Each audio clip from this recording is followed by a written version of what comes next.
The TMJ-TMD conundrum is real and has been puzzling the dental and medical professions for decades. This is the TMJ-TMD Demystified podcast with Dr. Tony Urbanek, where we'll connect the dots between TMD symptoms and the actual cause. We'll tackle common TMD misconceptions and educate you, the practitioner, about a simple, tested, and proven TMD solution that has already provided relief to thousands of patients, while helping practitioners build an additional source of income free from insurance control. Welcome to this episode of the TMJ-TMD Demystified podcast. Hello, everybody. I'm Tony Urbanek, and we're here for another edition of TMD Demystified. Naomi Engelman is joining us today, and our topic for today is trust building. Now, the first thing you may say is, what does trust building have to do with TMD? Well, it has a lot to do. I don't say everything, but a lot to do with TMD.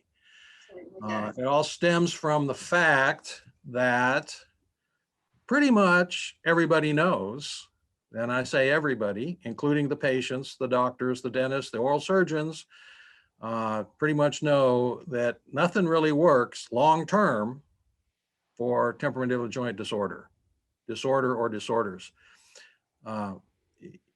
That brings up the point. Is this a singular or is this a plural? I think that's another topic for another day, whether it's a singular. But the overriding concept behind everything that we do here and try to enlighten you with, and that is, I'll mention it again, inflammation within the temporomandibular joint is the sole cause, direct cause of all the symptoms. If you get rid of the inflammation, you get rid of the symptoms.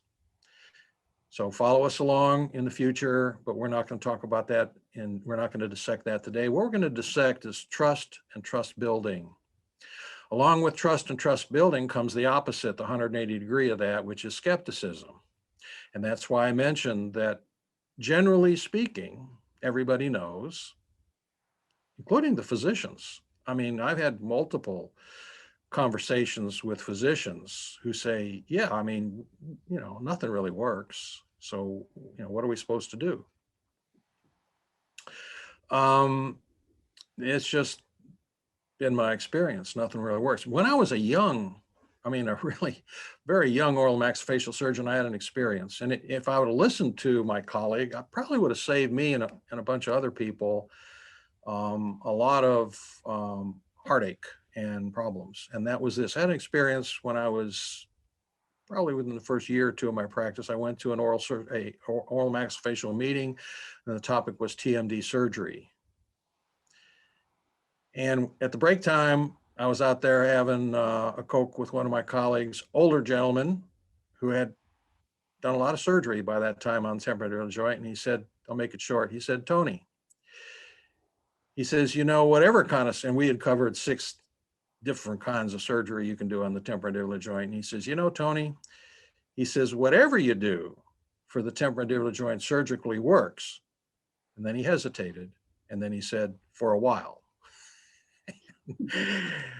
I wish I would have believed him. I truly do.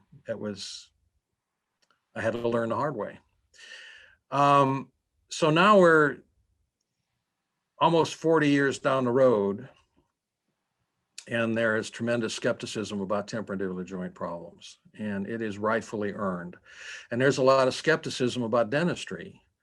And I can tell you from the comments that I see, direct comments and responses from my patients to me as the practitioner, patients are very skeptical about temporomandibular joint problems, about anyone who says there's a fix on it or that can be handled, because most of these patients have been seen by multiple doctors and had multiple treatments and multiple recommendations. And I already mentioned, it can go anywhere between 1 and 150. One patient claimed she had 150 consults over the years trying to figure out all these symptoms. And then the skepticism gets a little wider in that our profession, our dental profession, has not done a good job when we promote out there and upsell all of our dental services, because patients are not dumb. I mean, if you're out there promoting your practice and trying to upsell on a daily basis, and instead of just focusing on what the patient needs and wants, because that's the issue, if you just focus on what they need and want, and you solve that for the patient, you'll have a happy patient. If you have someone who comes in and has a need and want, and you try to upsell or sell them something else, more than likely, you're not going to create a happy patient. You're going to create an unhappy patient. You're going to create a skeptical patient. That's a marketing issue, and I've learned a lot about, and read a lot, and learned a lot about actually marketing, which is not a dirty word, but I prefer other definitions. Information, but mainly the one awareness. Make people aware of what's going on, aware of the truth, aware of the facts. And you're not marketing, you're not selling, you're just making them aware of what the facts are. So in any case, there's a lot of skepticism in the profession, and if there's X number of skepticism for dentists in general, there are conservatively 25X degree of skepticism on the topic of TMD and TMJ problems. So we've defined the problem, skepticism. I admit it. We deal with it all the time. And I already told you how I like to deal with it directly with the patients, and also with the doctors out there who we inform, we make aware that how to diagnose the symptoms, be aware of the symptoms. And that's why we have such a large practice on this, because more and more doctors in Middle Tennessee are aware of the problem. More and more physicians, more and more walk-in clinics, more and more nurse practitioners are aware of the problem. But how do you build trust? Once you acknowledge that there is skepticism, which is kind of similar to lack of trust, how do you build trust? How do you do that? Well, there are multiple ways.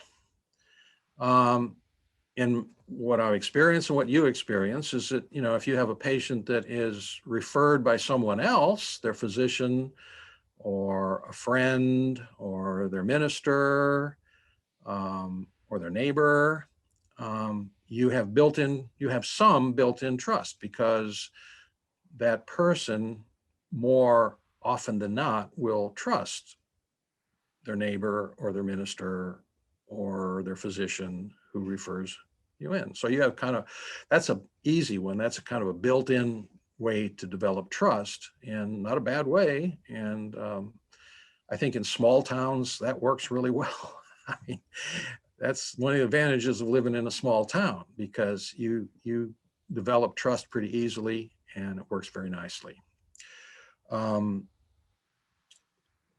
Second way is to, as you go through your practice and you don't go through your consultations and your interface with patients, is to actually exhibit confidence in yourself. Absolutely. Self-confidence. But you can't fake it. If you don't know your topic, you're not going to exhibit confidence. I don't care how smart you are. If you don't know your topic, you can be really smart, but if you don't know your topic, it's going to come across. So you have to know the topic that you're working with. And if you really know it inside out and backwards, and you can cut through all of the superficial nomenclature, big words. Patients don't, patients don't like big words. I tell patients, if you expect to use big words in my practice, we're not going to do that. We use little words so that you understand what we're talking about. That alone builds confidence.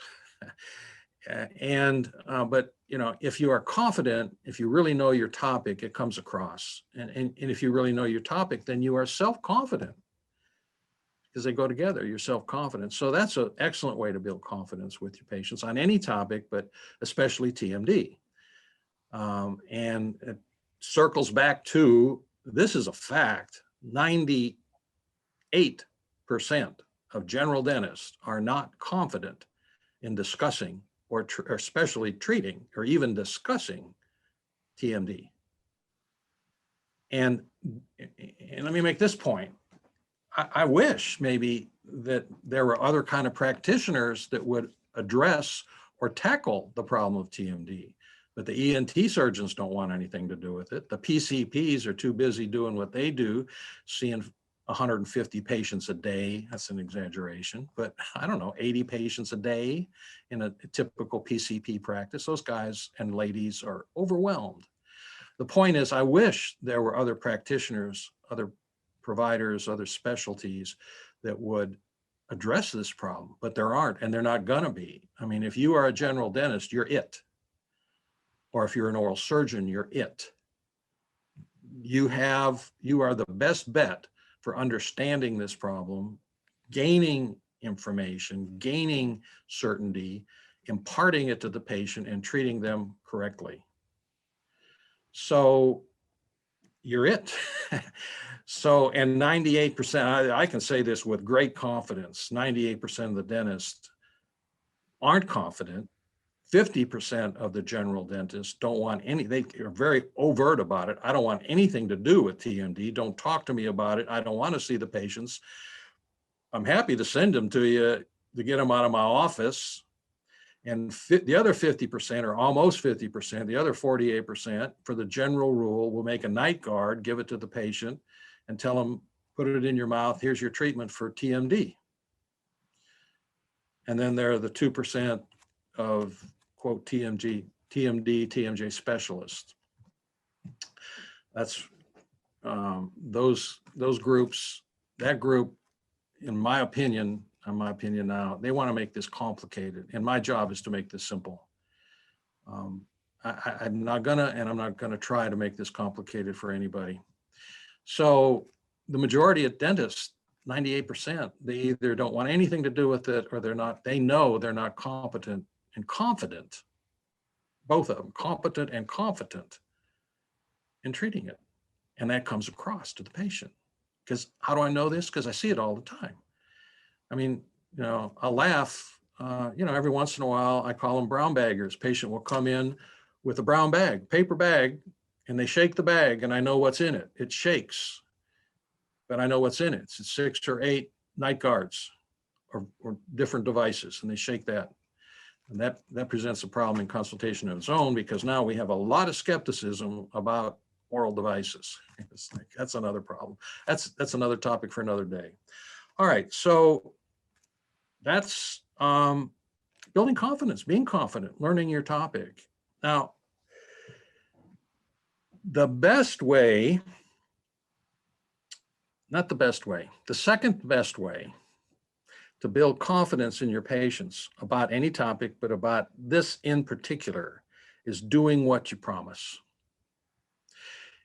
If I promise to take out a set of wisdom teeth and I leave one behind, I'm in big trouble because I didn't do what I promised to do. And if you, as an oral surgeon, or let's just say if you're a general dentist and you promise to make a crown and you make that crown and 3 weeks later it comes off, you have not done what you promised to do.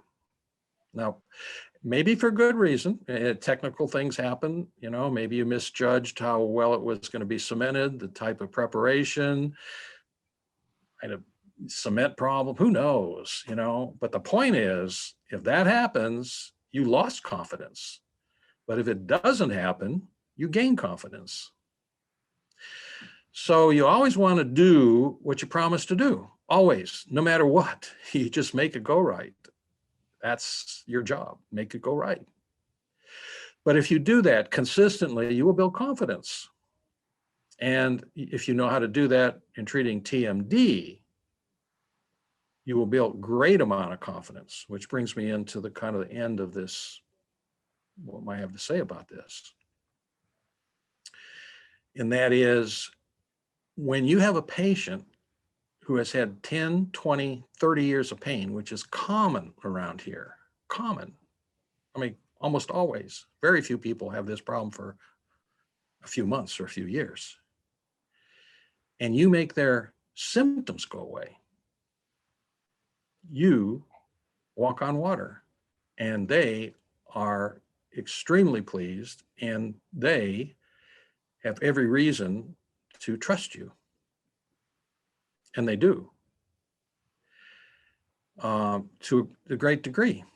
And in my case, being an oral maxillofacial surgeon, frequently a patient will look at me and ask me to be their general dentist. They want me to, can you do my fillings? Well, I can do wisdom teeth, and I can take out teeth, do extractions, and I can put in dental implants, and they need orthognathic surgery. I can do that. I used to do that. I pulled the plug on that quite some time ago. But they trust you now. And it's a huge, besides the fact that now you are totally trusted, it's a huge practice builder, because they tell their friends, they bring their family in. And that's what I see. I mean, once we get somebody out of pain, I laugh and say, no, you don't want me to be your general dentist. You don't want me to be your dentist. I haven't held a dental drill in 40 years, going on 50 years. But they definitely trust you, and they send their friends and they send their kids in for their wisdom teeth. And if they need dental implants and they can afford dental implants, they want you to do them. And it's a huge practice builder, and it's a wonderful thing for everybody. And the skepticism subsides, and it's a win-win. It's a win for the patient, it's a win for the doctor, and it's a win for the profession, which unfortunately has an increasing amount of skepticism applied to it from the patient's point of view. So Naomi goes out there, as we talked last time, on a frequent basis, and does lunch and learns and deals with the doctors. And I'm sure she deals with even some of the patients about their skepticism and their lack of trust. So when you're out there, Naomi, what do you see? I mean, you've taken my place doing lunch and learns now, and this issue of skepticism and lack of trust comes up. What do you see out there? Well, I see just from doing all the lunch and learns for over the past year, I see two main issues and two main things that just really stick out. I see that doctors themselves are not certain about their diagnosis. They are not certain enough about TMJ. They're not familiar enough about it. Because one of the main things that I hear, and I just heard it yesterday on a lunch and learn, is my patients don't believe me when I tell them I have TMJ. And the specific doctor that I was talking to, she said, I can tell them, no, I know without a shadow of a doubt, this is what it is. You've got classic symptoms. She goes through the list, and they're like, but I really think it's more an ear issue. And I think it's two things. I think that patients, they are trying to educate themselves better. And sometimes that's a good thing, but sometimes it can be harmful, because what they're doing is they're searching on the internet. They're putting in their symptoms in search engines, and it's spitting out a generic diagnosis that if you and I put in 20 other symptoms, it would give us the same thing. I've literally tried it. And I think that patients have this preconceived diagnosis. They've diagnosed themselves, and it may not be TMJ, it's migraines, or it's something different. And so it's very hard to break that patient away from that once they've already had their mind made up before they even came to see the doctor. So I think that's one issue that leads to skepticism. I think that it's the doctor, and I think it's the patient. So and remember, you know this all too well. We have decades of doctors kind of scratching their head, not knowing what to do with TMJ. So not only are we overcoming decades of unknowing, but we are trying to undo self-diagnosis or misdiagnosis. Like you said, a lot of times patients will struggle with TMD for 20, 30 years or more, and they'll be passed from doctor to doctor in pain. Some of them may not have the money to spend on all these doctor's appointments and different treatments that aren't helping. Family members just want to help them. They keep sending them and referring them. And patients, they become tired. They're tired. Maybe they don't have the funds to continue treatment. So it opens up a huge amount of skepticism. And so I think as dentists, it's their jobs to understand the simplicity of it, to do the exams, to take the x-rays and do a proper diagnosis with confidence. And when they do that, and when the patient sees that the symptoms are in fact going away, like you said, you're going to build confidence, a trust in your patients. Patients will come see you for, if you're a general dentist, they're going to want to come see you. They're going to refer their friends and family. And you've solved an issue that could have been, going on for years and years for that patient. So, understanding TMJ, understanding what you were telling people about treatment, the simplicity of doing the treatment that you provide, and the success rate is something that I wish that more and more dentists, that's my job. I go out and try to educate dentists and these physicians. And that's one thing that I am passionate about, is educating, because when we do have confidence, when we do build that trust, and you are diagnosing properly, and you're not just passing them and referring them to another doctor, then you have, like you said, you have a win-win situation for the patient and for your practice as well. Well, I totally chime in and agree with all that, Naomi. Your experiences certainly parallel mine out there in dental land. And then I want to comment the last one. Remember, I said the second most important we covered, but the most important and best way to elaborate and generate confidence and knock down mistrust is to do what nobody else can do. If you can actually do that, then you're super dentist, and it sets you apart. As I'm sitting here listening to you, there's a magazine behind me. Let me see if I can find it.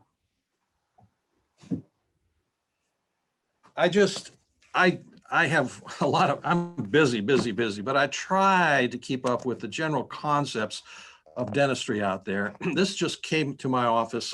Probably everybody's seen one. This is Dental Economics of this month, whatever, May. But the title is Sticking Out. In dental economics, how to build a practice, how to make a practice, how to make a successful practice. We all know this throwaway. It just so happens, as this came in, I picked it up yesterday as I'm thinking about, well, what topics are going to cover on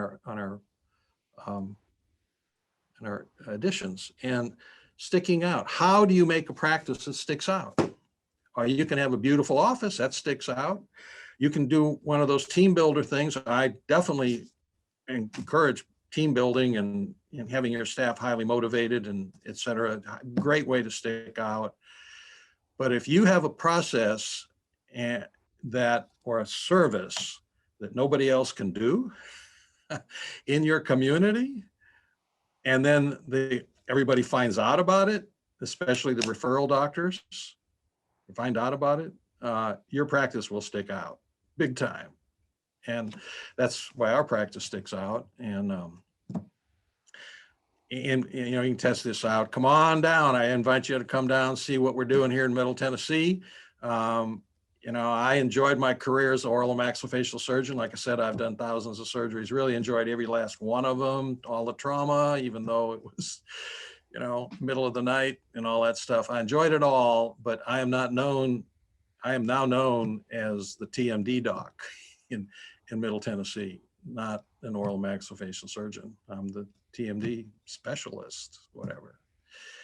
So we stick out, and it makes for a lot of fun, and but you really get to help people. That's the whole point. It's the whole point of what we do is about helping our patients and really helping them. I mean, successfully helping them.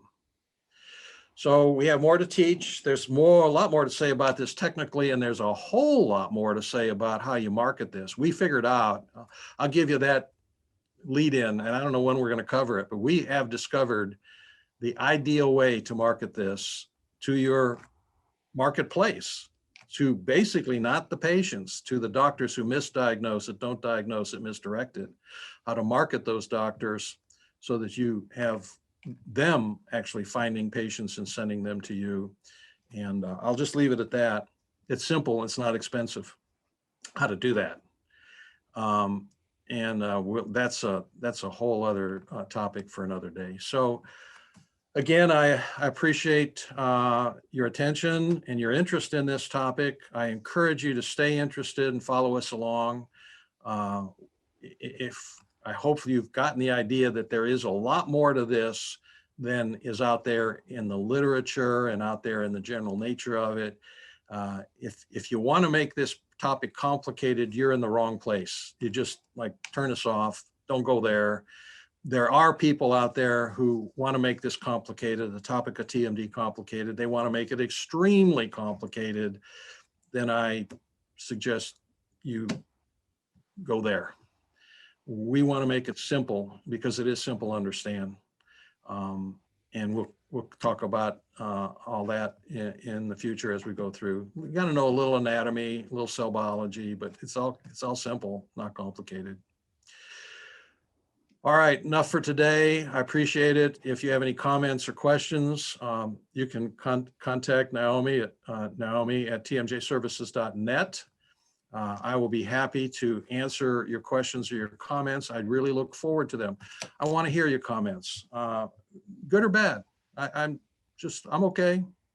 And just keep it civil. And I look forward to the next time we meet and the next topic that we cover on our journey to demystify TMD. Y'all have a great week.